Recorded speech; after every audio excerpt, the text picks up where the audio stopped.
What's up, guys? Welcome to BJJ and Brews. I'm your co-host, Noah John. Today, you will be listening to episode 56 of the podcast. And this podcast will be sponsored by Crown Rash Guards. It's the first time we've had an official sponsor of the podcast, and we're happy to have them on board. And they will be sponsoring not only this podcast, but some subsequent podcasts as well. If you listen to this episode early on, you're actually going to hear a full in-depth review of the Rash Guards. The way this kind of worked is we did not want to be sponsored by any sort of product or service that we wouldn't use or endorse ourselves. So when talking with the fine people over at Crown Rash Guards, we asked them, hey, can you send us, a couple rash guards, let us test them out, and if we like them, then let's talk sponsorship. And that's basically what happened. They hooked us up with 2 rash guards right away. Chris got his long sleeve, I got my short sleeve. Chris and I wore those things like crazy over the next week and turned that into a review, which, like I said, you're going to hear on this podcast. But we liked what we wore, we liked what we saw, and the service was great. So we went back to those guys at Crown Rash Guards and said, hey, we're open to a sponsorship, and here we are. So, guys, be sure to check them out. They are on the internet, crownrashguards.com. That's crown as in the king. So crownrashguards.com. They're on social media, Instagram and Facebook at Crown Rash Guards. They make awesome, very minimalistic designed rash guards, super durable. And if you want to know more, just listen to that review that you're going to hear on this episode. So check them out. Awesome dude runs it, Anmar, and their service was impeccable. They got those things shipped out to us in a matter of days. They're based out of Dallas, Texas. The Jiu-Jitsu guy, so it's for Jiu-Jitsu, by Jiu-Jitsu. I always say try to support small businesses, and if you guys are interested in durable, minimalistic style rash guards, check them out. Again, crownrashguards.com, and again on social media, Instagram and Facebook, Crown Rash Guards. And with that, guys, here's our episode number 56 of the podcast of BJJ and Brews starts right now. I can't get behind the interface of a Mac. I'm going to keep that part in. I can't. Even an iPhone, I can't. They're supposed to be user friendly. What are you? Right? You're an LG guy, right? I'm just an Android in general. Android, but don't you have the special LG? I have the LG G8X imported directly from the factories of China or something. First off, Korea. Oh, my bad. Jesus, we don't all look alike. You're one of those guys. You're doing the thing, by the way. All right. Maybe I will cut. No, leave it in. All right. So, welcome. It's Monday. It's the Monday after Thanksgiving. Yeah, man. BJJ and Brews. We're all a few pounds heavier, I think. I'm lighter. You're lighter? I discovered something. When I'm at home doing my thing and not just like sitting in front of a computer all day, I don't snack.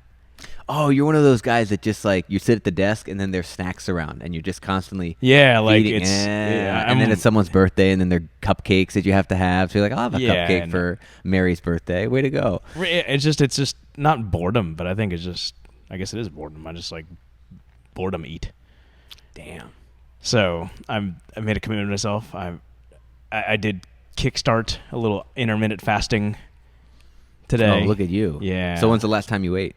No. I mean, I'll do the just skip breakfast one. Okay. So it's like a 8-hour window.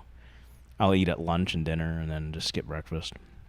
But I actually lost weight, despite like just having 2 Thanksgivings essentially and whatnot. So, but how was yours?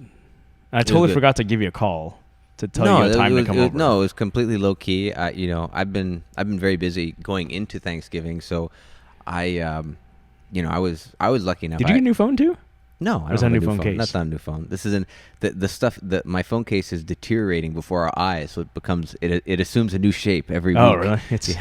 So anyway, I was actually nice and I was blessed to be invited to multiple Thanksgivings, and I just kind of turned my phone off and just kind of quietly went into my shell and took a break from society. But it was good, which is nice. Yeah, it was. Yeah. I mean, I've been in my own way, I've been busy in dealing with a lot of people, and it was nice to not speak to anyone for a day, rest the vocal cord, so to speak.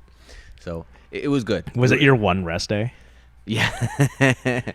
Because you trained the day before, right? The Wednesday before. No, we were closed that day. We were closed, but the training camp has started, so we're getting ready. We're getting ready. But I am excited today because we actually are going to do something different today to kick things off. We're going to review a product. Yeah. So we, the fine gentleman at Crown Rash Guards, reached out to us, and we're reviewing a What's couple his of their name? rash guards. Actually, don't know the guy's name. Mr. Crown. Mr. Crown. Let's call him Mr. Crown. It's actually a really good story, and let me see if it's here. And that was the thing I liked about it. So I apologize for not knowing your name off the top of my head. But let me. Well, we are Noah and Mar and Chris. Anmar. Anmar. Anmar is the founder. So Crown Rash Guards, if you go to their website, crownrashguards.com, and you go to About, it's actually a really nice story about how they came into being. Looks like a small business that kind of want to do things their own way, solve a problem locally, and then realize that they could help other people with the same thing. So I was lucky enough, well, we both were, to get some rash guards from them. So I got the short sleeve. I mean, it's very minimalistic design here. I got a black rash guard from them. You got a long sleeve. I got an M. You got an XL because you like looser fitting things. I do. Yeah, so that was kind of odd. But we set about this week kind of wearing it, pressure testing it, so to speak. I wore it in every no-gi round that I had this week. Did so you? I was wearing it and then immediately washing it to the point that I actually washed it. I trained in the morning, washed it, hung dry it, Okay. and so trained again. That's and then, what I was and, gonna ask. Yeah, Did no, you I hung hang dry. dry it? All I right. hang dry all my rash guards. As you should. Yeah, As you should. I the hang worst dry thing all is- my rash guards. You ever stick on Velcro by accident? Yeah. Fucks it all up, man. Well, that's benefit number one. The weave is actually tight enough that it appears that Velcro doesn't actually adhere to it. Oh. So I have a little like, let's just say more spandex feeling rash guards. Mhm. And yes, if you get in Oh, touch yeah, with, yeah. it's just like keep Velcro away because it's just going to like attach itself to it, and then there's a looks- painful separation Yeah. at that point. Like, no, not my rash guard. So it seems to be good in that respect. My thoughts were very durable. Yeah, definitely.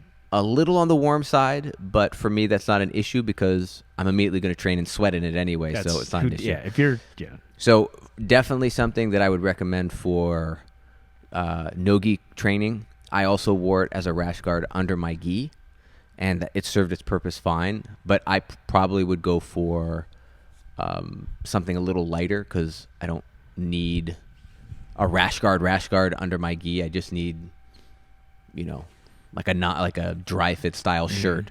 And this is again my personal preference. The stitching held up well. Looks brand new after I think 4 or 5 washings. And I do hang dry, but I hang dry everything. And I wash everything with softener, which you believe degrades It the does. material over time. But it looks the way it came. The experience in terms of shipping, this is something I can speak to.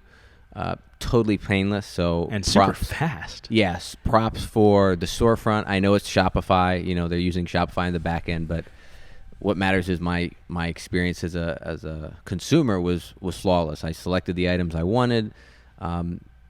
They were shipped out to me immediately. There were numerous informative email updates giving me updates on the progress of the shipment. Whether it's in transit or and I out know for delivery and I know for a and- lot of e-commerce sites this is standard, but it was done well.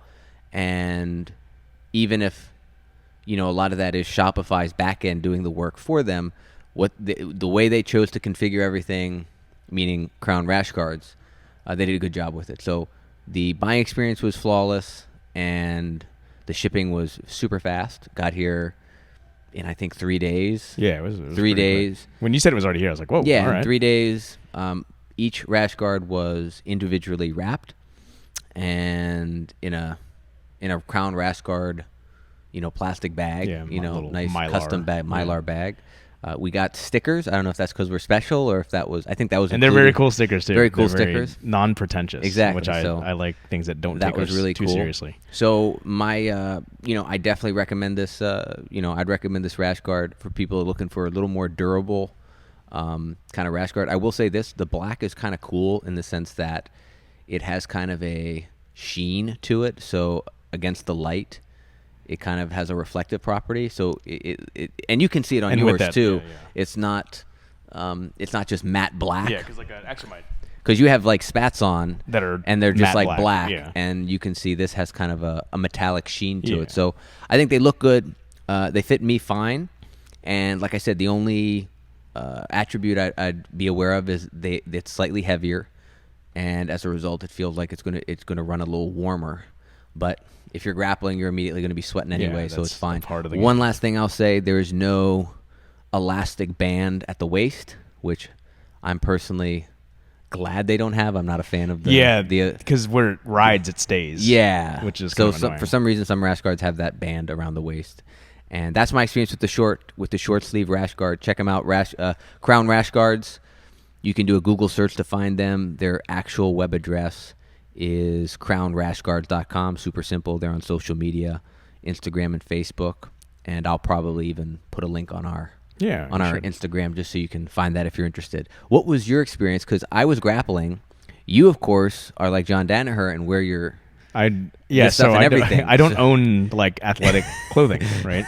Like even when I did my company softball game, I did it in either board shorts or just spats, which like that got some really strange looks. And a rash guard.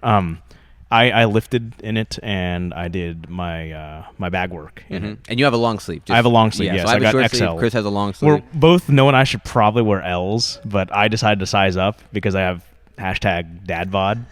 And Noah's super dreamy, so he can afford to wear the medium. Oh, I'm all about size. the mediums, man. So also, I will say the cut on the waist is a little lower than average, so it will come down a little more than I think traditional cuts. Which is good because like things tend to ride up, especially for you got a medium and it's not riding up. That's good. Correct. Yeah. I have a medium, and you're not seeing my belly button. Yeah, it's like. But the experience that I tend to get, like I always order XLs. It's regardless, unless it's a T-shirt. But I kind of base things on how well like my range of motion is, because there's a couple of rash guards I own that are like you said the material is very. It's like a medium weight, I would say. Correct. It's not as thin as like an Under Armour, and it's not as thick as like you had said. There's that material that tends to like snag on things. Like I have 2 rash guards from other brands that are heavier and snag, and it's like kind of in between that. And it's very, like you said, it's very tightly woven. Good amount of elasticity too. It's a lot of rash guards that are this thick tend to be a little bit more stiff. So I've had pretty good range of motion, so I didn't have any issues like lifting in it, doing my even kettlebell raising work. your shoulders. So that's a big one, right? Sometimes when you have long sleeve stuff and you're doing shoulder work, it gets in the, even T-shirts. For me it feels weird, right? Like because I benched it and I did kettlebell work and I did some kickboxing on it, and that all felt fine. Even for an XL, it's still fairly form fitting on me. So maybe that just means I'm getting bigger, but yeah, it feels good. I haven't had a chance to wear it under my gi yet, so I haven't had actually I used to not wear anything under my gi. I would just wear just gi and shirtless. But I got tired of people like the gi pinch or the skin grabbers. So that's why I started wearing a rash guard under my gis. And so I'll see how this one contends with skin grabbers today.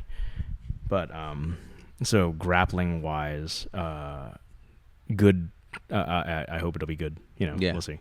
But otherwise, it felt good. I mean, good range of motion. Easy to get. I tend to sweat a lot, so it was actually fairly easy to take off, because there's nothing worse than like just that dance you do when you know what I'm talking when about, you're like hopping around and it's like just trying stuck. to just get off a goddamn thing. I like it too. I like minimalist designs, and this is pretty minimal.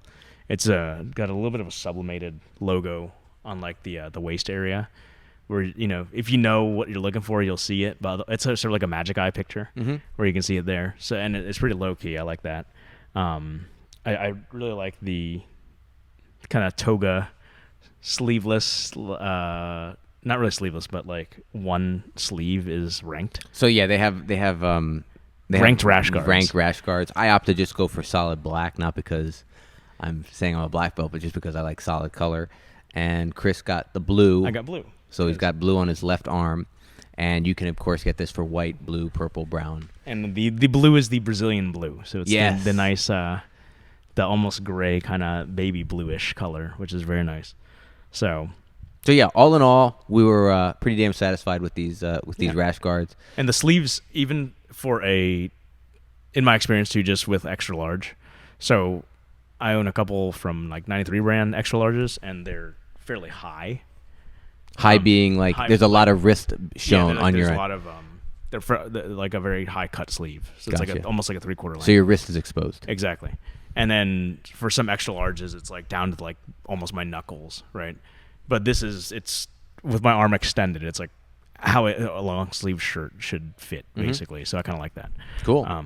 Well, so listen, I would, we'd suggest, hey, if you guys are into rash guards and stuff, and you're looking for something minimalistic and solid and durable, definitely check them out. And affordable. Yeah. Definitely check out crownrashguards.com. I believe they're running specials now. And it's Black Friday as we record this, but probably not when Cyber Monday, but probably when this drops, this will be gone. But definitely check them out, crownrashguards.com. There'll be info on our... It's affordable either way, so you don't need the deal. So thanks again to Crown Rash Guards for supplying us with those.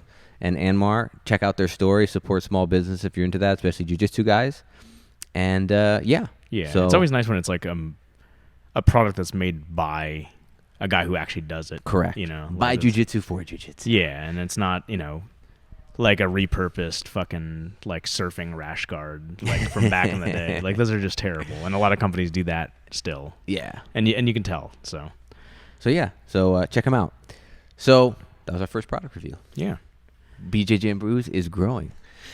Also, shout out to whoever that fine person was that recommended our podcast. Anmar, recommended our podcast to Anmar in the first place, who was based, this gentleman or lady, I don't know, this awesome person, shout out to you, living in San Diego somewhere.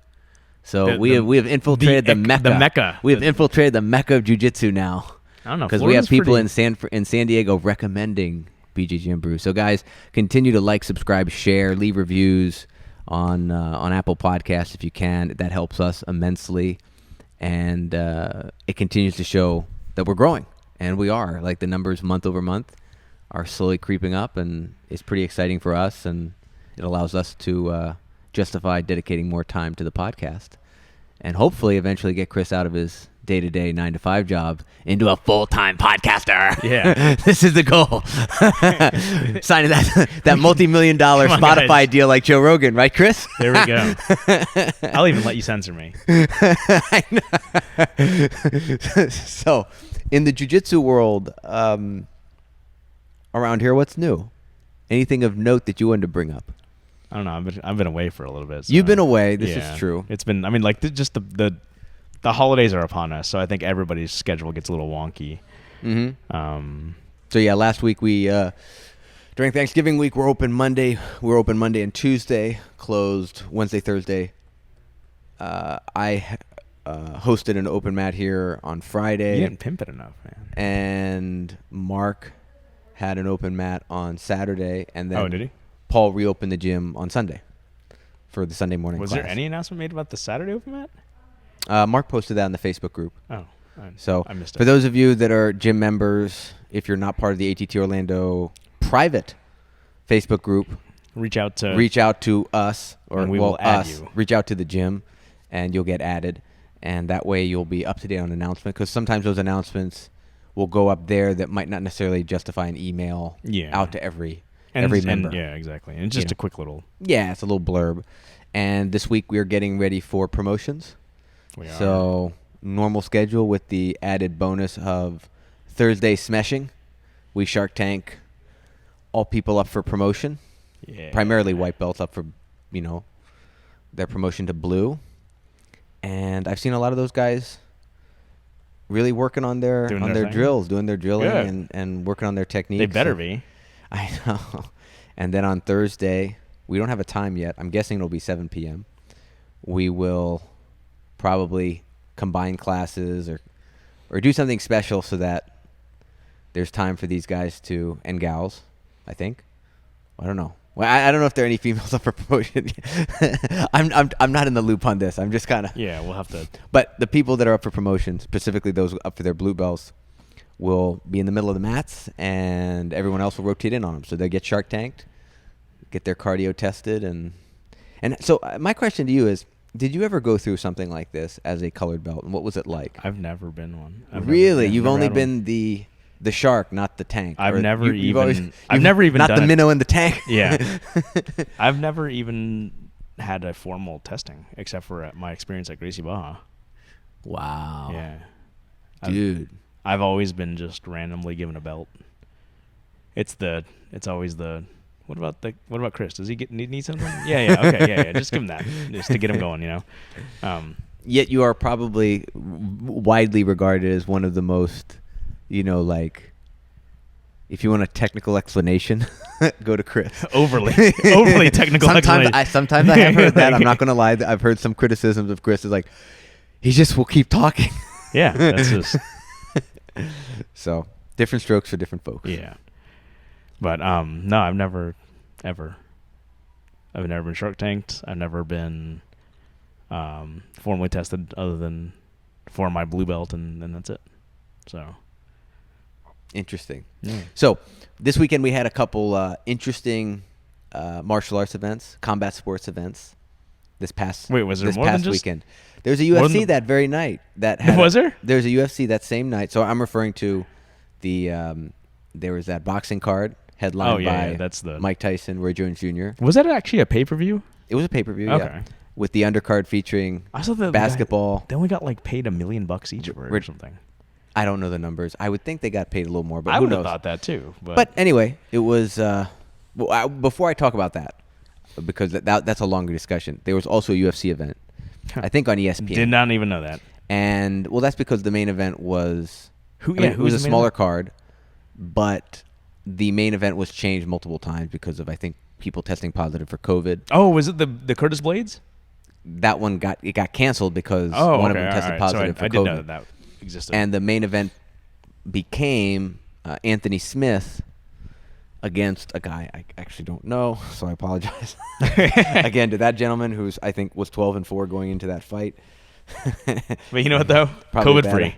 Yeah. So but it ended in the first round with an Anthony Smith triangle. Oh. A lot of Jiu-Jitsu. Really? Yes. It was very much a 101 grappling for MMA sort of situation. If it's on ESPN Plus, I'll have to check it out. Absolutely. So it was one of those situations where we're going to get to see some sweet Hannah Gracie breakdown of it. It was Anthony Smith against Clark. So this guy had a good record going into this, but basically, Anthony Smith got a body lock. Oh, really? Around the back, tripped him to the ground.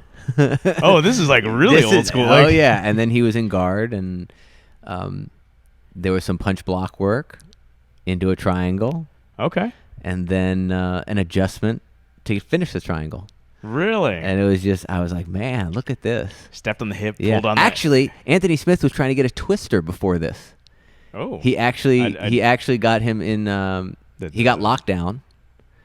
And he was trying to attack the twister, and the guy, being a strong wrestler, managed to power out into Anthony Smith's guard. And that's when because when he took him down, he had back exposure. Okay. And that's why he started to try attack a twister hook. And he got a twister hook and then tried to do a twister. Or rather, he got lockdown. I'm calling it a twister hook, but yeah, lockdown.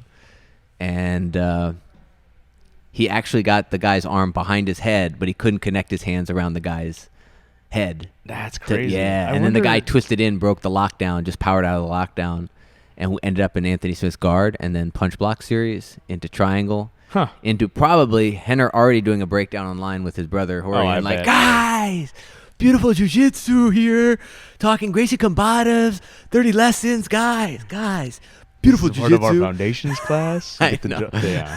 So that was cool, and that happened. Literally minutes after that fight started, minutes after the end of the Tyson-Roy Jones. So do you think that guy got careless with his ground and pound in Anthony Smith's guard? I haven't seen the fight, so I'm purely asking out of curiosity. Or was Anthony or do people just not attack triangles and don't have active enough guards in MMA that we don't see more of that often? So my best answer is I don't know, but if you had to put me on the spot, from my vantage point, it looked more like a case of the guy being not as well versed in striking in a grappling situation, striking in guard, as opposed to Anthony Smith having just this amazing Damian Maia style guard work. You know, I mean, the guy punched and he blocked it, and then he couldn't get his arm back. Really? Yeah, and then like spider guard with the shin and everything. Yeah, and he snuck his shin in and went over. Very cool. Yeah, so it was. I think the guy was caught off guard that Anthony Smith didn't stay standing. I think it felt like they anticipated a standing fight, and Anthony Smith ends up doing jiu-jitsu and playing guard. He's had a grudge, right? I think it is like that place out of. I don't know where Anthony Smith trained. I'm kind of curious as to. But he looked good, and props to him. So maybe he wants to work his way up that ladder again. Well, they interviewed him, and he was very much. They always ask him what now? Who's next? Yeah, and they always a lot of people argue this is when the fighter has to cut a promo and call someone out, and he went the route of whoever they put in front of me. I just wanna fight and. That's good. And build it up, and I'll get back. I'll get back to the title picture, but I need to talk anyway. So like even when he was, I'll tell you one thing. He seems to be adding ink to his body at an exponential rate. Because I feel like there's less actual skin visible and more tattoos. Was he all? I mean, if you look at young pictures of him, he's always had tattoos, but it seems like I don't remember him with as many. Every time I see him, like I feel like I saw more skin. Is he just like becoming that lizard man? Oh, just everywhere. You know what I'm talking about? Like it's just getting covered everywhere. And everyone likes the tattoo right across their chest now. And I don't know when that became a thing. Like when I was growing up. It's going to be Connor, right? When I was growing up, it was... Oh, yeah, Connor's got the gorilla. The dragon gorilla crazy looking thing. But I remember that it was always like... The barbed wire. Yeah, the barbed... I mean, that was like the classic 90s thing. Yeah, or the girls had the little... the tramp stamp, or then the belly button one. And then, guys started getting stars on their elbows or tribal tattoos on their shoulders. And then all of a sudden, people started getting massive tattoos right across their chest. And I remember people would put like notable things like a saying or like someone's birth date across their heart, like in little. Do you have any tattoos? I have 0 tattoos. Neither do I. Yeah. What would be your first? What do you I don't care know about that That's much? the thing. Oh, I'll put Jew on one forearm, Jiu-Jitsu on the other forearm. I had actually thought about. That's the one everyone says don't get. That's like, so Eli tells a joke that when he went to the Marine Corps, he got like Marines tattooed on his forearm pretty early on. He got so much shit for that. Oh, I bet. It's like, So it's the same thing. It's like, I get a jiu-jitsu tattoo. It's like, who the heck is this guy? I was gonna get one when Stacy and I went to Austin, and we waited this place. It's like a beard garden and like sausage house, like HAUS. So it's like fucking super. And they said if you bring our receipt to this tattoo parlor, you get a free tattoo of our logo. And I was like, fuck yeah, I'll get a free tattoo. Why not? like an actual like tattoo. An actual not tattoo. Like a stick-on tattoo. And it was just, I didn't care. It was a cool little like cowboy boot because we were in Texas, and it was like, and a sausage and a beer stein. I was like, yeah, why not? Whatever, if it's gonna be 1.5 inches long or something, I'll put it on my thigh. I don't know. So I was. You'll be a walking billboard for the rest of your life. Why the hell not? Right. It'd make for a good story. I'll talk to Under Armour and Nike, see if we can get their logos like. And I got pretty drunk, obviously, and we were gonna do it, and Stacy's like, "We're not. You're not. There doing we a fucking, go. The better half stepping in. Yeah. So that would have been my first tattoo, but. Wow, talk about a story that I don't know you want to tell anybody. Like, what's the story behind your first tattoo? Well, I got drunk. That's how they all start in a way. It was free. It was free, and it was for was for branding.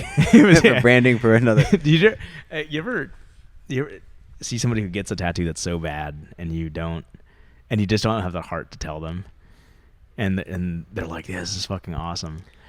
So, all right. So, man. I mean, the thing is I was.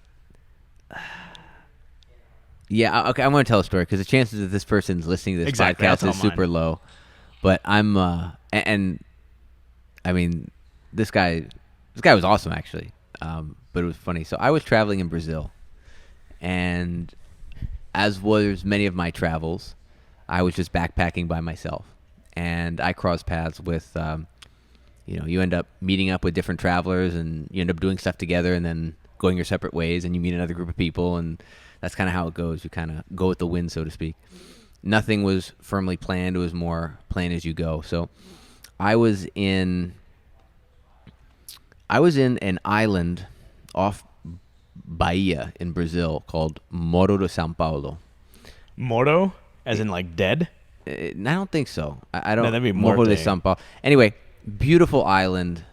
I mean, talk about romantic place. Like super, like just amazing. Like beaches, pristine beaches. Areas where there's nobody there on the beach. There's like a small village. You have to get there by boat. And I was there with some people, and there was, men and women, and we're just having a great time, just doing a bunch of stuff. And one of these guys was like, I love Brazil. He's like, I'm getting Christ the Redeemer on tattooed, That's the big fucking statue, right? Yeah, and I'm going to get it tattooed. I think it was on his leg somewhere. So he goes to a tattoo shop, and he gets it, and when we see it, he says he's like, I don't know. I don't think it looks that good. Dude. This is after it's done? Yeah, after it's done. Dude, this thing, this thing did not, I mean, I don't even know. Like, the guy must have done it in 10 minutes. Like, it was, the only thing that bore resemblance to Christ the Redeemer was the fact that it looked like a T, there was a cross aspect to it, but besides that, it was man, I don't know if you've seen the. Were you all drunk, or was he drunk? He might have been drunk when he was there. He did that separately. Like, he went off and did it. Like, we weren't there. Okay, it wasn't like, if we watched it, no, it was one of those things. And he was like, he was talking about the moment they traced out, y'all would have been like, abort, wait, like, whoa, abort. You can still back out, right? Like, can you do the long-term temporary tattoo to see if he really likes it, kind of thing? You have henna available. I don't know if you've seen the, there was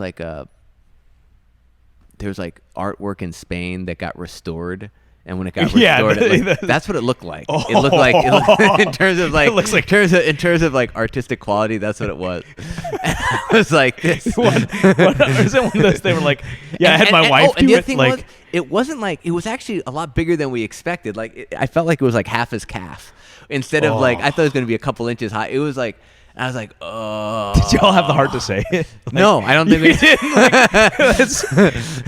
He's like, I might have to go back home and have this retouched or something. Yeah, it was so. Anyway, if that person's listening and if you can actually identify this story, I love you guys, man. I'm sorry to say it like this, but it didn't come out as. I mean, I feel as though in order to get a tattoo, there's, who gets some awesome ones is BJJ Yogi. Okay. Yoga John. He gets awesome, badass tattoos. Well, the artist that he was going to here in Orlando, at least for some of his tattoos, he recommended to Paul, and he's responsible for Paul's back tattoo. Yeah, which is, I mean, that's body art. Right. I call that's body art. It's I mean, it's all body art, but it's how imagery. Good as the expresser. Yeah, exactly. But though, I mean, that guy started somewhere too, right? Yeah. But so that guy, I mean, it would have made more sense if how people can get haircuts at haircuttery the school, Paul Mitchell at haircuttery school or something, and then if you get messed up, it was a student. It's like this guy went to even though he didn't, it's almost like he went to a tattooing school, and they're like, "Yeah, go live. Who cares?" They're supervised by professionals. It's funny. One of my old bosses, and any story that begins with, and this, mind you, this is when do you remember when Four Loko had caffeine? It was like Four Loko and Juice were the competitors with one another. I can't believe that stuff's still like sold. Yeah, but there's no caffeine in it now. It's just malt liquor at this point, right? Yeah, okay. Flavored malt liquor.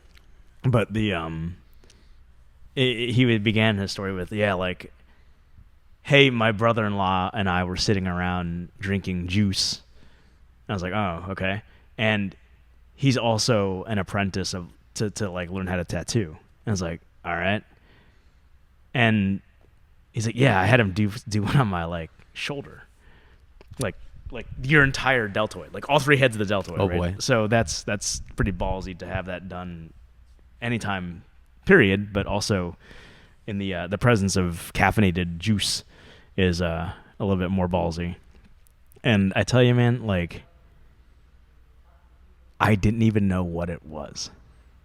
In what way? Oh, and the tattoo. I didn't know what like, the check it out. Isn't it awesome? And you're like, yeah. So he was like, yeah, I got a tiger and da-da-da. I'm like, oh man, I got to see this. And so he like pulls his shirt up. I couldn't tell which way it was looking. If it was looking, did you even know it was a tiger? He told me it was a tiger, and I couldn't. And he's like, yeah. And then when he was like, he could tell maybe I was kind of like, yeah. He's like, yeah, can you see the teeth there? I'm like, oh, all right, yeah. So if so what do you do in that event, right? Like, are you supposed to say to the person, like, man, that looks like shit? Are you supposed to say? I mean, if they're so happy with it, that's all that matters. Exactly. Don't rain on their parade. And he's letting his brother-in-law get some mat time. Oh boy.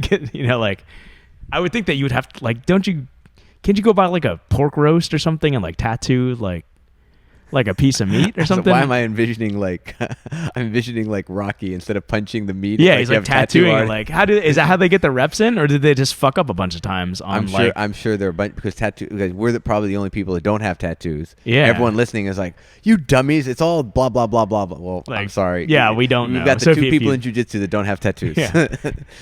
So what's gonna be your first? Is it gonna be? I don't have, like, for me it would definitely have to be something meaningful, and I know it might sound bad. It's like I don't have anything meaningful enough to put on. Like, I almost associate with, like, I would have to be like in a prison in Thailand for like 2 years. And me and my friends that I made, I learned how to speak the language, and I taught them English, and we survived these 2 years. And we all got the same tattoo because we said if we got out, we would, like, that would be something like that sort of thing. So when are you moving to Thailand? I guess is why didn't you get Christ the Redeemer, Noah? Especially having done. The question is, why am I going to be in prison? This pocket, like, there's actually a book that I read when I was younger at the library, and it was one of those things where I never took the book out. I would just go to the library regularly, and I would pick it out and continue reading. That was part of your ritual that you just wanted. And it was called 4,000 Days or 10,000 Days. I'm going to look this up right now. Which is a lot of days. I think 4,000 days, because 10,000 would be, I think. That'd be 30 years, right? Yeah, I think it's 4,000, because 10,000 sounds way too long. It's definitely not 10,000. 10,000 gives me like a self-help book. And I actually think 4,000, they might have given an actual number. No, it is 10,000 days. Oh.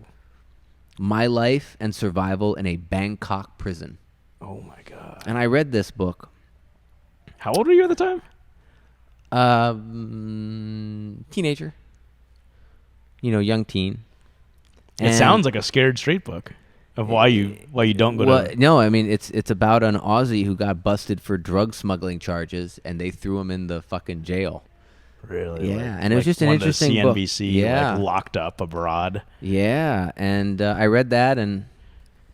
Did it help you in your travels? He was trafficking heroin between Australia and Thailand in the 70s. I mean, you just got to make an honest living sometimes. And he got caught. And it read a lot like Shawshank Redemption in terms of how they were treated, not in terms of abuse. Like there wasn't any sexual abuse that I can recall in the book, but in terms of being, let's say, locked in, being thrown down into an area where all the waste, gets goes. Let's just put it that way. The big tank, the septic tank, getting thrown into the septic tank as punishment, and that was a punishment. And communicating with taps, and feeding, fattening up rodents with rice so you could eat the rodents later. My God. That kind of stuff. Yeah, that's pretty clever. I need to keep that in mind in case I ever. So I don't know. Maybe if I read the book now, it's going to read terribly. Maybe it won't age well. Because, when you're younger, certain things might be cool or interesting, and then you read them again, you're like, what was I reading? So how much of that did that provide influence for you, so that when you were traveling abroad as an adult, instead of like a little goofy 16-year-old kid, that you kind of like learned to be a good traveler? I don't know. I can't think of it explicitly affecting anything. I just recall reading the book and just thinking it was real.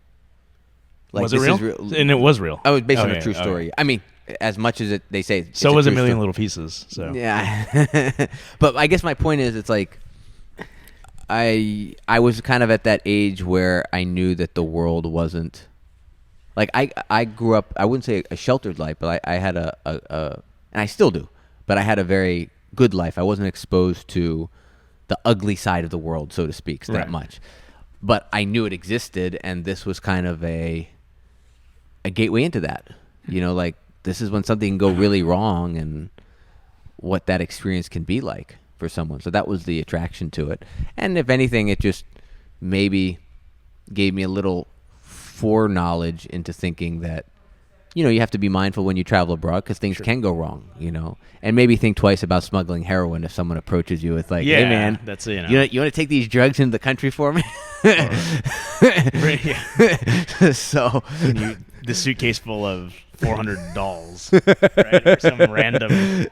So definitely, I know it's kind of random, but I definitely remember the book, right? Nice. I mean, it definitely. What tattoo did he get? I don't know, but that was the situation I was thinking of. I need to be in that situation to get a tattoo. So, speaking of tattoos, let's go with segue. Let's talk about the facial tattoo himself, Mike Tyson. That was So, I thought that was fucking awesome. I thought it was a great fight. I know. What is the criticism? I haven't read any press about it. At the end of the day, I don't know. I haven't necessarily. At the end of the day, it was being marketed as a fight, even though it was sanctioned as an exhibition. 8 rounds. Right? 8 rounds. 2 minutes. 8 2-minute rounds. No official judging. Unofficial judging. It was no official judging? No, it was all unofficial. They did everything unofficially to give the appearance that it was a fight, but it was essentially a sparring session. It didn't look like a sparring session. With the hope that there was this gentleman's agreement that they were going to go out there and go hard, But in theory, if there was blood, they would have stopped the fight immediately. Which is why when there was like an accidental headbutt, that was like, everyone was like, are they going to stop the fight?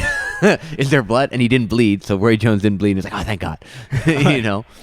So it was, I think a lot of it, and even the announcers even said it, I think expectations were so low. Were they? I think a lot of people's expectations. Mine were low because I'm like, why would yours be low? Because you've got two guys in their 50s.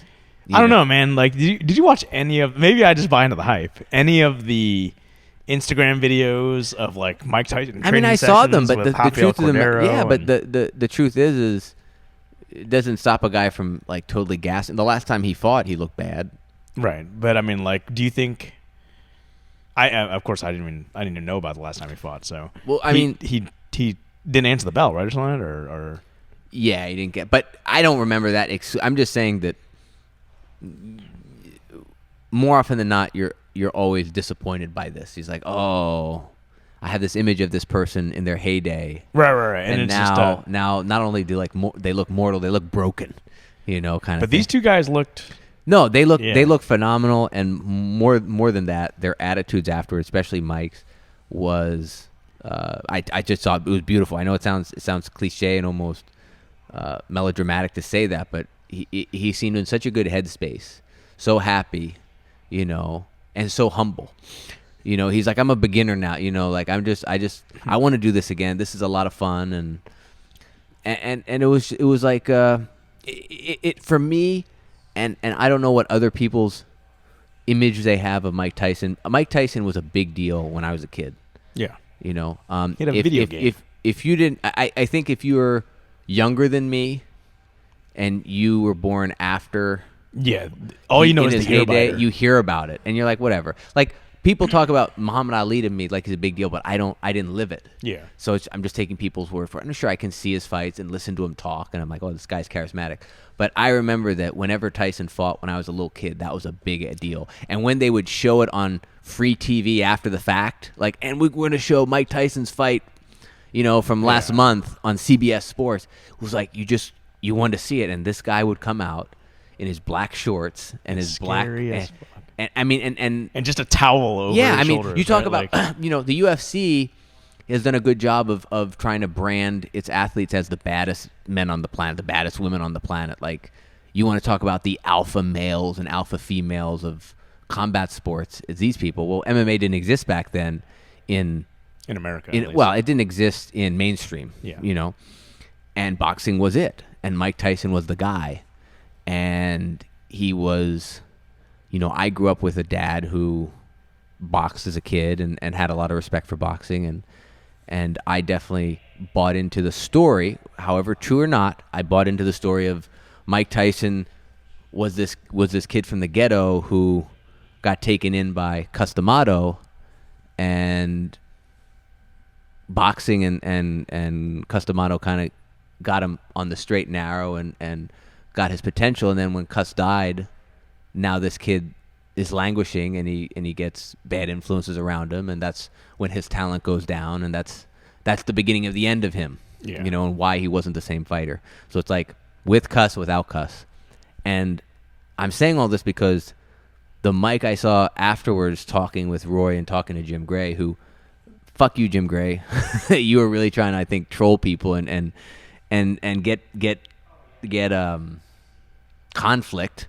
Like, are you okay with that? Are you okay? It's just like, just interview the guy. So that's my personal 2 cents on that. So Jim Gray can attack. He's trying to be provide editorial. Yeah, I don't know it.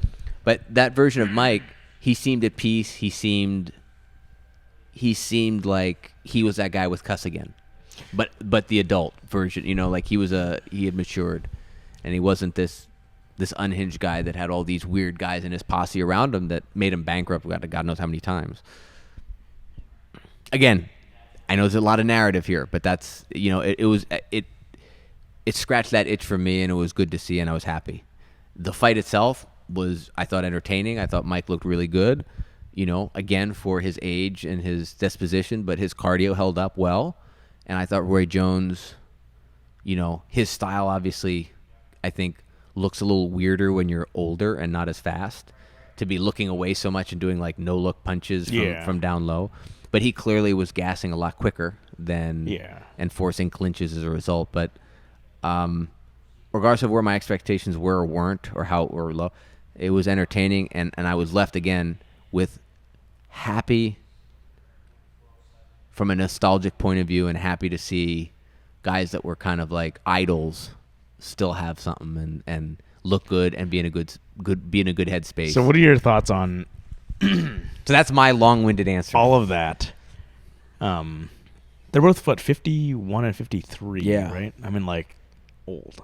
Well, it's weird because Especially for I thought Roy Jones was younger than Tyson significantly. Yeah, but he's actually older. Yeah, it's Which is crazy that strange. Mike. Yeah, because Mike. Yeah, Mike's been in the limelight for a very long time too, right?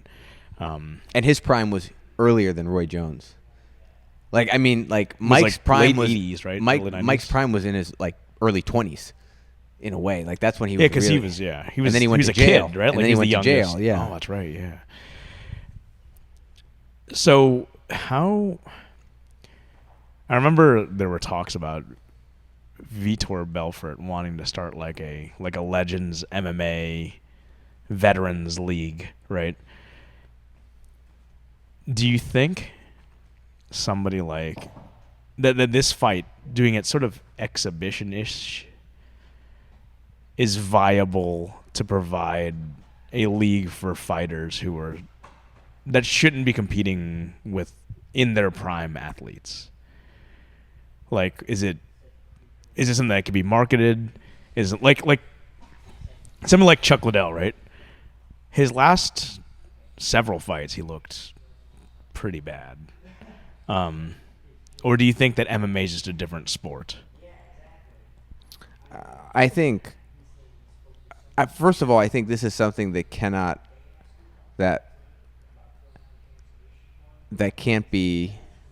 risks overexposing people very easily.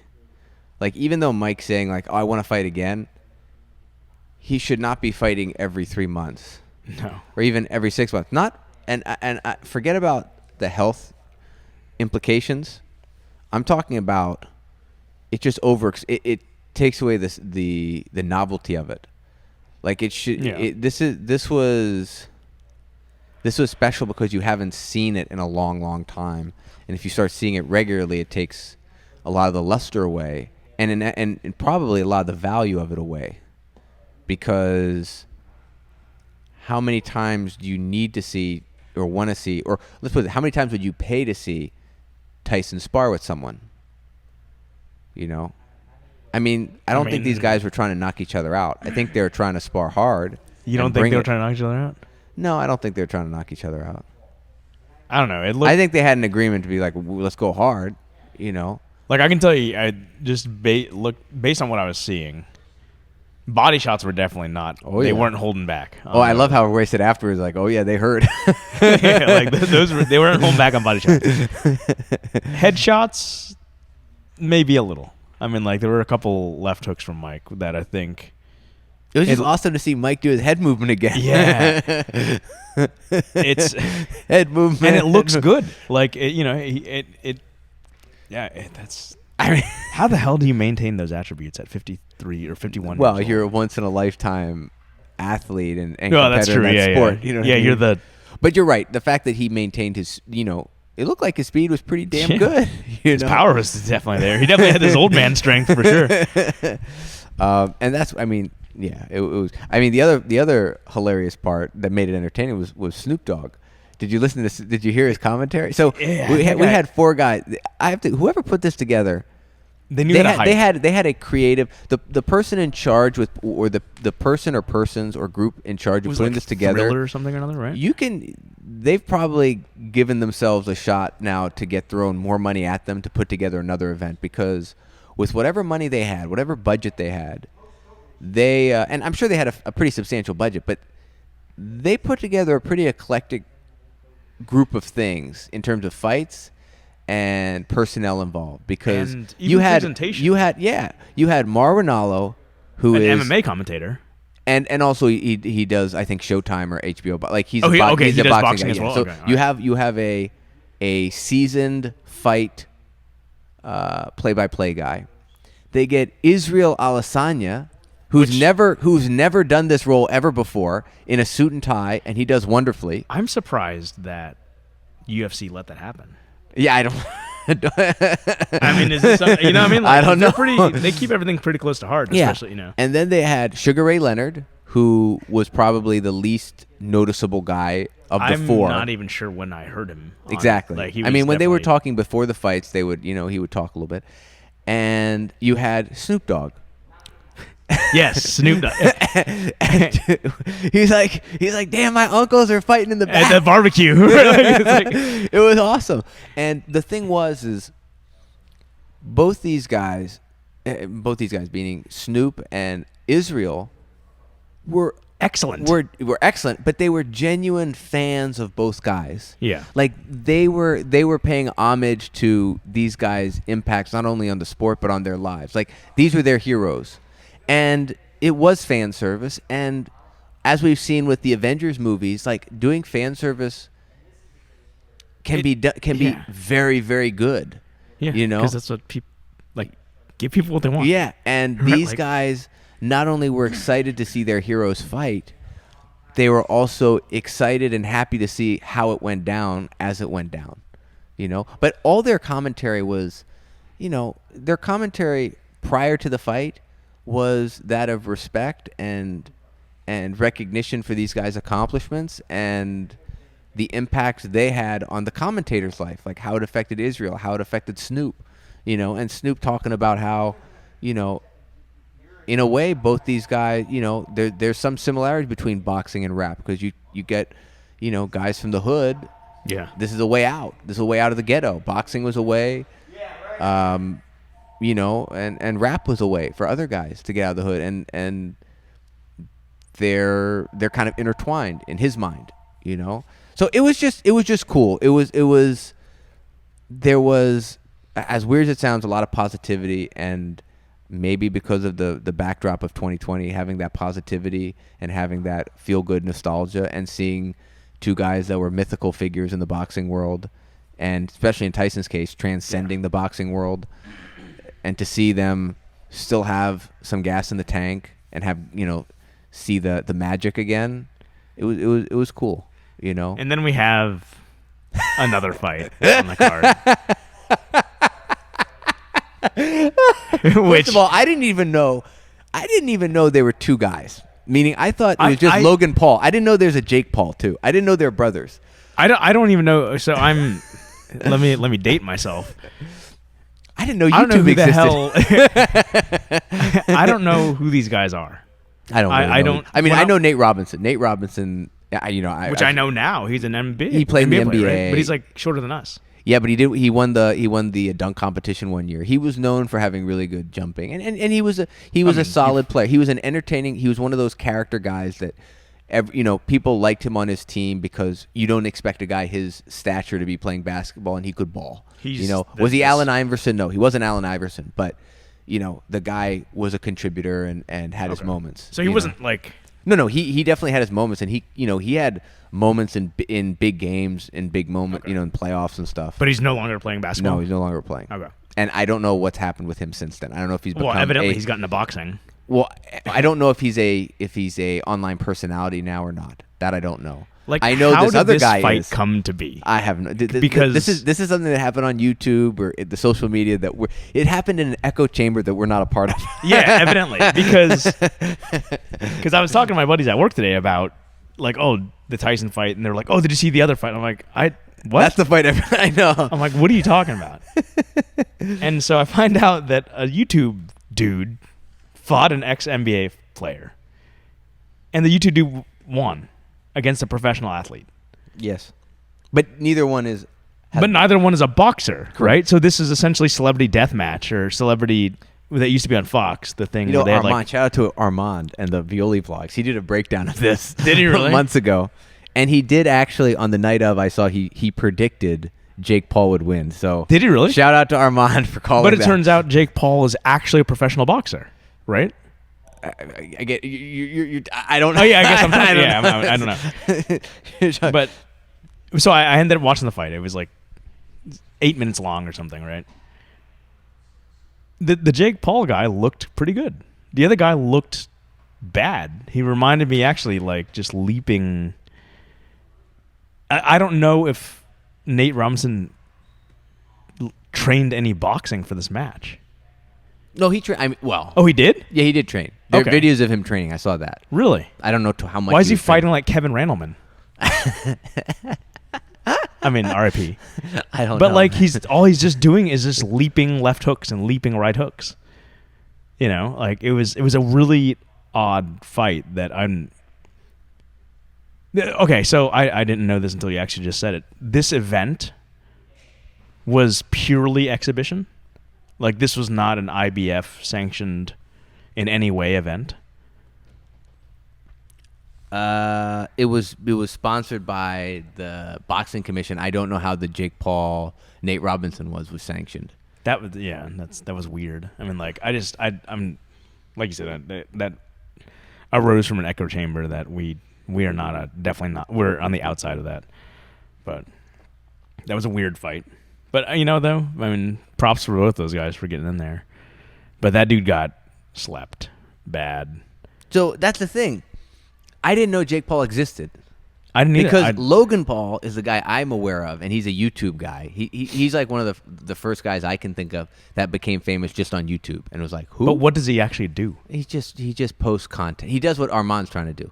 Okay. Just post content. But Logan Paul fought KSI. Like, he had an online beef, and he had fights with KSI? Yeah, it's just another guy who's a character. Okay. And they did fight. So I didn't know Jake Paul existed. I didn't know Logan Paul, has a brother. The internet celebrity, has a brother that's also an internet celebrity. And that blew my mind. I mean, so everyone that's on TikTok and is under 20 is like rolling their eyes right now. And they're like, no, you are an old fart. But I was totally unaware that the Paul brothers existed. And actually, I think they have a rich dad, so it's almost like they're like the Hilton. They're like the Paris Hilton. They're like they're celebrities for being celebrities, right? Exactly. Like exactly. They're like the inception of fucking. They're the modern day socialites, I guess is the term. But good for them. I mean, like he actually looked like a boxer, so good on him. But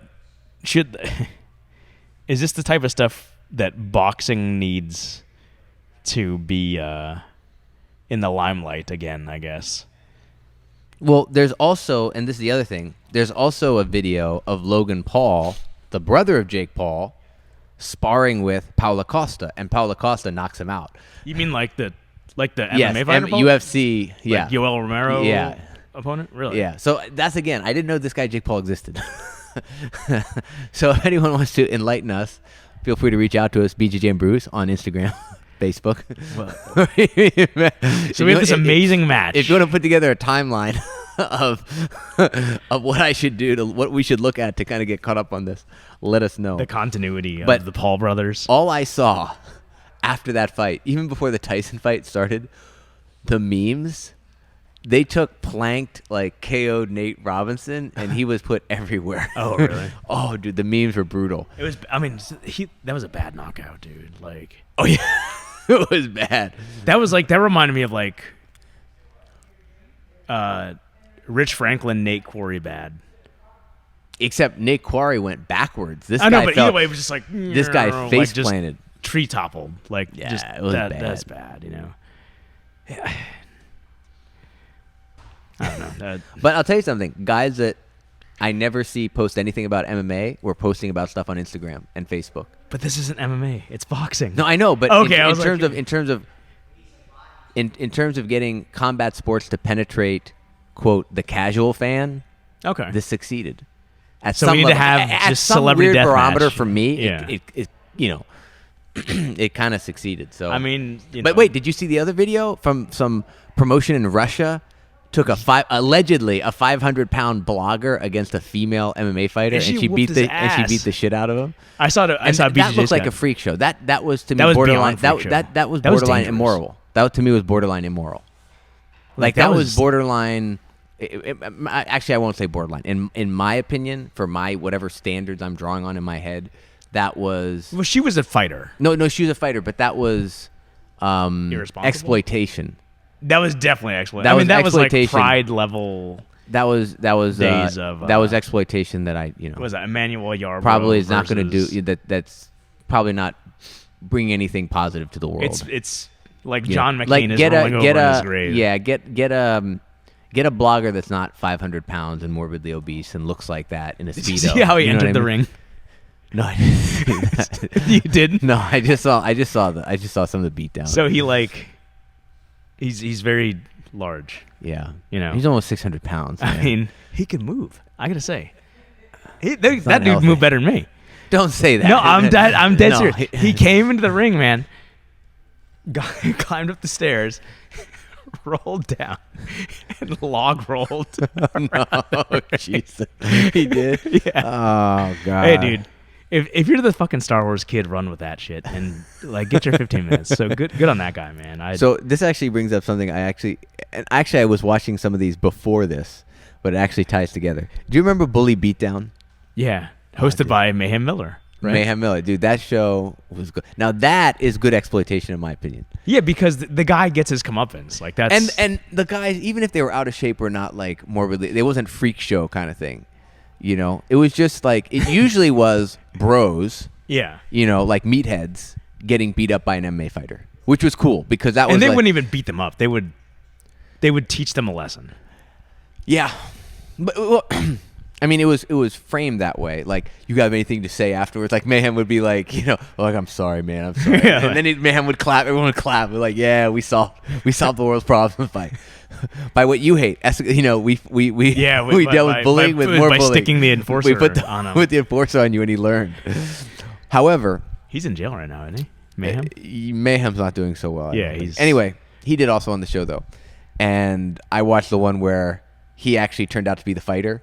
Oh, really? Yeah, where he like took his shirt off. He's like, all right, let's go. And the way I had forgotten the format. The format was 2 rounds, and the first round was grappling only. Oh, okay. And 5-minute round. Big John McCarthy was the guy in there.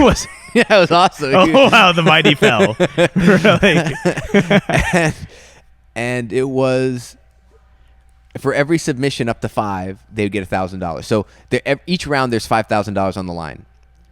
Okay. Wait, for every submission, the fighter gets $5,000? No. So what happens is the bully starts with $5,000. Oh, and they lose. And every time they get subbed, they lose $1,000. So obviously, if you get tapped 5 times in 5 minutes, the people who were bullied get the $5,000. So the goal is the guy comes in, subs you 5 times, and then the next round is you have to last, I believe, 5 minutes. It might have been 3 minutes without giving up, and that's for $5,000 also. God, and that's a striking round. That's dangerous. That's striking. That's legit dangerous. So the grappling round. I mean, the Mayhem one is great. Mayhem just tapped. I mean, he's a black belt in Jiu-Jitsu anyway. The guy just rushes in, standing guillotine right away. Oh, right. Yeah, just like what's crazy is how quickly the uninitiated can get subbed. Just how quickly. I don't think they know that they're getting. They're tapping out of fear. They're panic tapping. Probably, but even still. Oh, you're saying it like they wouldn't actually get put. They to wouldn't sleep. have gotten. Yeah. That's what I suspect. Either way. I mean, But what I found interesting was how they explained it, because before in every show they explain the rules of the round, and of course they're assuming the audience doesn't know anything about anything, so they explain it. So a submission is either a choke, an armbar, or a leg lock, and that's what they said. So they didn't just say submission. They said they just told you what the submissions were, and they just named 3 submissions, and leg lock was one of them, which I thought was when I look back was kind of interesting. That was what 2000. Yeah, early 2000s. Yeah. So I thought that was interesting. So they were not ignoring 50% of the human body. I thought that was really cool. John Danaher was the executive producer of Bully Beatdown. Or Dean Lister. Oh, yeah, there we go. So that was cool. And then the stand-up round is just brutal. That's where... Dude, I mean, it was just leg kicks. Like, it was body shot. Like, he leg kicked him. He leg kicked. The guy's like... the guy crumples. People don't realize how And these are with pads. With pads. Like, imagine he's digging shin. Like, oh. That's where, I mean, like, people have no idea how much leg kicks hurt. I mean, like, they fucking... I mean, like, it's just imagine just a dead leg. I kind of want to ask Paul if there was like an application circle around, because he was a fighter at that time, and I was like, did you ever like see the application on Bully Beatdown, or how did people get on Bully Beatdown? It probably had to be some sort of weird. I mean, there were some big names, but not as big. Like, there were people on that show that I didn't know, but the bigger names were like Arlovsky. Arlovsky was on Bully Beatdown? Oh yeah, he beat the shit. He beat the shit. Yeah, this is probably like. Just footlocked Tim Sylvia. And Eddie Alvarez was really? Eddie Alvarez. Yeah. Was he the people's champ or whatever? And that's where Eddie Alvarez was Bellator. Yeah. Still. Or actually not even Bellator. It was probably called Elite FC. Yeah, or Strike Force. Strike Force, yeah. Now there was one guy who actually, and I don't know who he went against an MMA fighter that I don't remember. But I remember this guy just literally held on. Like, he did a grappling round and he got mounted, I think, and he just hugged the guy. Really? And nothing, and he didn't lose any money, and that was like the one bully that survived. He was smart, man. So I bet you he might have taken Gracie Combata. Yeah, maybe Gracie Combata. He knew how to survive. Remember, if you survive, they don't really win. Well, he did. He won it. So they're good for He won $5,000. So Bully Beatdown, check that out. You can find old episodes I'm on sure YouTube, it's on YouTube and stuff. At this point. I definitely want to. I want to ask Paul. Well, he's sequestered in his office. He definitely just sees like I hear Noah and Chris talking. Door shut. He's editing video, guys. Oh, okay. So let me. I had known about this documentary that's about to be released. I had heard about it like a while ago, and I didn't think. I thought it was one of those things that was like a sort of like a Indiegogo type project that was never gonna like see fruition. But it's starting to make its rounds now. Have you seen anything about Robert Drysdale's thing called The Close Guard? Opening the Close Guard. Well, the book is Opening the Close Guard, which is essentially a behind-the-scenes book about it. And then the actual documentary. I didn't know there were different names, but yeah, I'm aware of the documentary. It's literally Close Guard is documented and Opening the Close Guard. I really you can't wait. Oh man, like just because he's trying to be as unbiased as possible when it comes to giving Brazil its due for its influence on jiu-jitsu. No, while also honoring the judo side of things. Yeah, and also taking, because the only history we ever hear is the Gracie version of things. Right? Correct. That's my point with all this. Yeah. So he I guess he goes and talks to like the Fada lineages and even like how jiu-jitsu itself, like the myth that they created with Maeda. So we'll have to do like a watch party for that or something, or like a riff tracks. But I'm excited about that. I'm gonna get the book for Amazon, or I'm gonna get the book for Christmas, just to give myself some reading to do.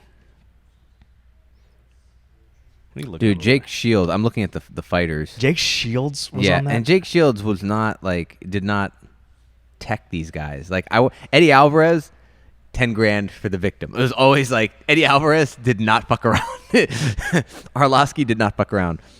Do you know who Tony Bonello is? Tony Bonello? Yeah, he's like MMA. He's an Australian guy, right? Okay, he's an MMA fighter. Michael Westbrook was another guy. Is he not a football player? There's a basketball player. Oh, Woodley was on. Tyron Woodley? Tyron Woodley, yeah. So that was probably when Joe Riggs was on. Diesel. Oh my God, Daniel Cormier was on. Oh, $10,000 for the victims there, dude. So that means he subbed him twice? No. That means he subbed them five times. 5 times. Beat the shit out of him and got him to stop. God. So yeah, I think I listened to Drysdale talk about this, I believe, on a podcast, and how, I didn't realize he was Brazilian. I don't think he's Brazilian. Or he's like dad's Brazilian, his mom's he's mixed, but he has to. He speaks Portuguese perfectly. Yeah, I think he lived like half of his time in Brazil or something like that. Well, okay, so for example, Jake McKenzie, the half guard guy from Canada, he speaks really good Portuguese, but that's because he just trains a lot with Brazilians. I think Robert Drysdale has like actual Brazilian heritage. I think it's like his mom or something. Yeah, let's see. Yeah, he's born in Utah. However,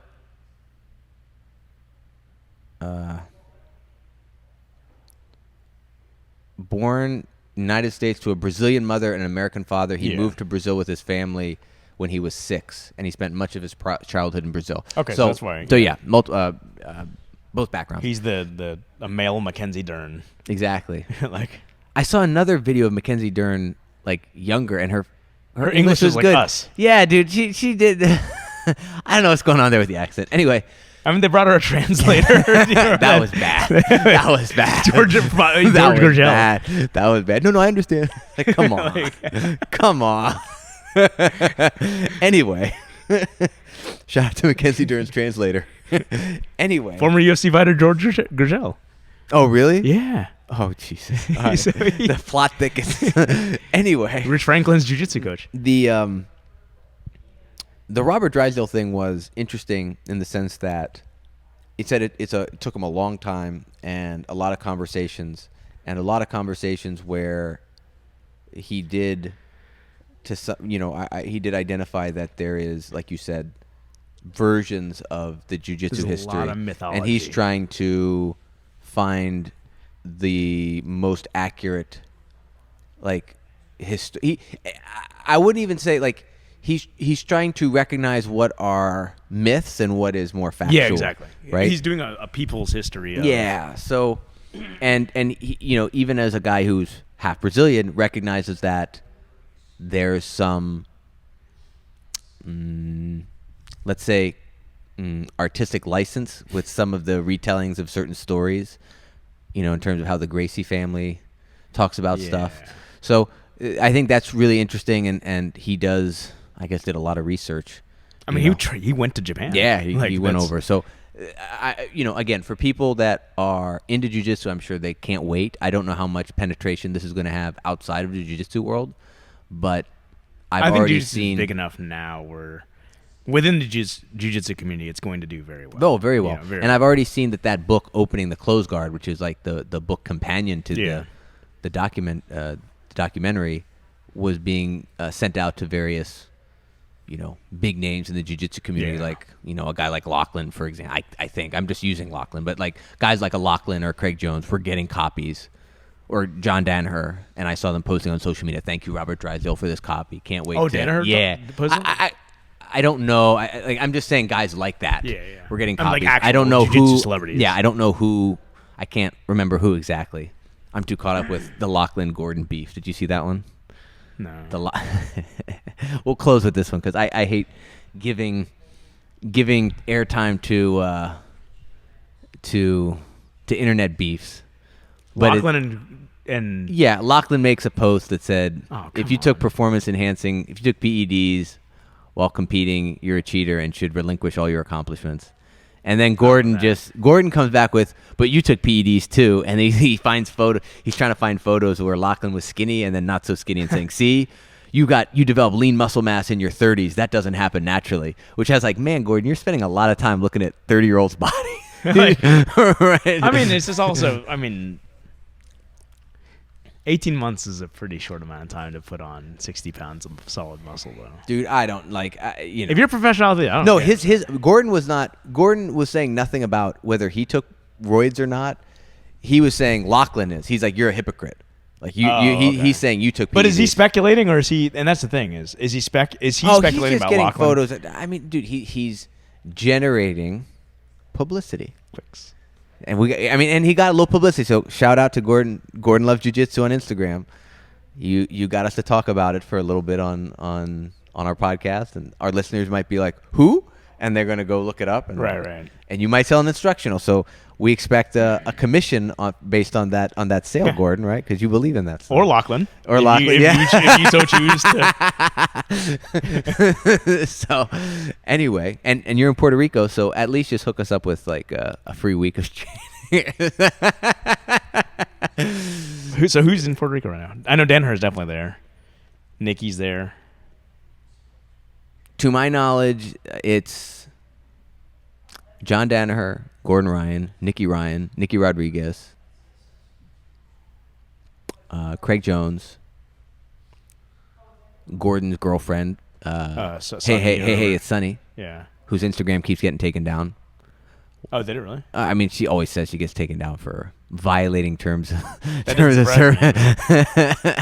And I think what's that guy's name? Oliver Taza. Okay. I'm sorry. Yeah. And then some guys that I've seen in pictures I don't recognize, like who are like just jacked random, white guys. Yeah. There's some jacked white guys there in the background. That's like, yeah, I've seen you there before. I don't know what they're doing, what their plans are. My guess is, again, realizing that there are a lot of jiu-jitsu people that will travel to train. Yeah. And that maybe we can turn this into a destination. And Manhattan is not. We can turn this into a destination and monetize that. I mean, if they have some sort of piece in the hospitality side of things, even create maybe an experience with it, where you stay at a resort and train with John Danaher, not Don Jenner. They're helping create wealth in our wonderful colony down there. There it is. So our territory, excuse me. Yeah. So we'll see.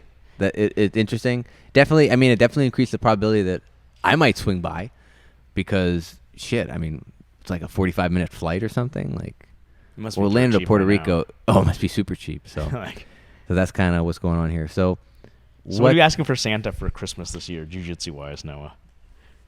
I'm asking for Santa to make 2021 a better year than what 2020 has been for a lot of people. For a lot of people. For a lot of people. We're fortunate that for a lot of people. Like I know this has been a tough year for a lot of people for various reasons. I can't imagine how it's affected people's mental health because I can't, like, this is coming from someone that, I'm a pretty stress-free guy and I'm very lucky that way, but I recognize that stuff exists, and I definitely can imagine this year has been a more to handle than a normal year when it comes to that kind of stuff. So that and what else? What more sponsorships. More sponsorships, yeah. But in terms of Santa, I'm trying to think. An origin gi, maybe? I don't know. Origin? No, I think. I want to see what the hype's about for Origin. Tommy, hook us up, my man. Yeah, so come on, call up Jocko. Speaking of which, okay, so Jocko's. I don't know if did you get the email? Did you see the ad for his new energy drink? Sports drink? It's a war, bro. Good and evil. So like the whole melodrama. By the way, of Origin Victor has tried the. He says I got two flavors. They're terrible. They're fucking garbage, dude. They're terrible. Like, oh my god. Maybe if Jocko sponsors us, we'll have to reevaluate. But man, those flavors right now. I even did a sip. It's disgusting. It's disgusting. Which flavors do you have? Was it the mango one? I had a black cherry one, vanilla, and it was terrible. And I got some other like desert heat. I don't know. It sounded like a porno name. It was bad. It's gross. Victor went right back to bang. He was like, "Give me my bang." Dude, it's gonna do so poorly. I mean, I don't want them to do poorly. Maybe it was gross. We're entitled to our opinion. It tasted disgusting. It was. And when terrible. you look at the color, it's even a disgusting color. Is it really? I didn't. Yeah, it's an aluminum can. So. Some of it got poured out because it was so bad. It's you know what it is that monk fruit extract. Like I think they're trying to find like the next sativa. No calorie sweetener. Yeah, like stevia. Sativa is something. Oh yeah. Calm it down there, no. My bad. I talked to Chihuahua this week. Stevia. Yeah, monk fruit is the new hotness. It's so gross. It was. I even pressured the lady at Wawa with like. So it was like I got. You like pressured the lady at Wawa because she has influence. On who's. So what happened was, I got a like a barcode that was sent out from like, now presenting Jocko's energy drink. First off, it's not an energy drink. It's a mental and physical force multiplier. So like they're really heavy on the rhetoric, right? Like, which interestingly, we just speaking of Jocko, our company does a book of the month thing, and we just did Extreme Ownership by Jocko. Oh God. And my VP was like, Chris, I'm surprised, like, I know you're into jiu-jitsu. What's up, man? He's like, I'm surprised go ahead. Keep going. I'm surprised you didn't talk more about your thoughts in the book and blah, blah, blah. I'm like, Frankie, my conversations about, like, I try to BJJize everything. So, like, I figured if y'all were enjoying the book, that's great, because I'm already Jocko'd out. Okay, so we've got Victor here. And Victor is a connoisseur when it comes to energy drinks. We've already talked about the Jocko I've introduced energy. Victor to some tremendous ones. I know. So I don't drink energy drinks, but Victor is a connoisseur. Victor. So give us your 2 cents on, and we were quite negative on the Jocko one. What were your thoughts on the Jocko energy drink? Dude. It tastes fucking disgusting. It's terrible. To be honest, it didn't. It doesn't even taste like the flavor that it says it's supposed to taste like. No, it tastes gross. To be honest, I don't know, because his whole thing is about it's healthier than the alternative. I'm sure it is. But I didn't really feel like the difference. Maybe I didn't drink enough of it. You mean you didn't feel that it was a true force multiplier? I didn't feel the difference between drinking that and just drinking Monster, to be honest with you. And this stuff. I think it's a little more expensive. I don't know. It was very expensive. It's like $2.75 at Wawa. Wawa, yeah, it's pretty expensive. But yeah, it tastes fucking disgusting. It was terrible. What flavors did you try? The one that's camo one. I think it's blackberry. It's black cherry vanilla, and then there's another one's lemonade. It tastes like neither black cherry nor vanilla. And it tastes disgusting. The lemonade I think is worse. But really, I didn't have the third one. But the third one I had, and it was some goofy name, which wasn't even. For me, it's over 2. I gotta try the third one. I have to do it, but dude, I'm sure it's gonna be disgusting as well. But, yeah. So there you go, Jocko. Constructive criticism. You got to work on your flavor profile, dude. If it doesn't taste good, right? Like nobody's gonna drink it. I don't care. And no one's gonna get the benefit of you mean the force multiplication, like the physical and mental force multiplication. God. It's rough. It's rough. I mean, I downed it because I'm like, man, I spent. Which was the third one? The other one? Which was I had the black cherry vanilla, which was in the camo can, and then it's like desert heat or something. I had the lemonade one, and it was just. Or I saw the third one. I'm God, like, oh, it's this one sounds horrible. better than the lemonade. This is So lemonade, tea lemonade. Oh my god! it ended- You tried it actually. I gave you a zip of it. bad.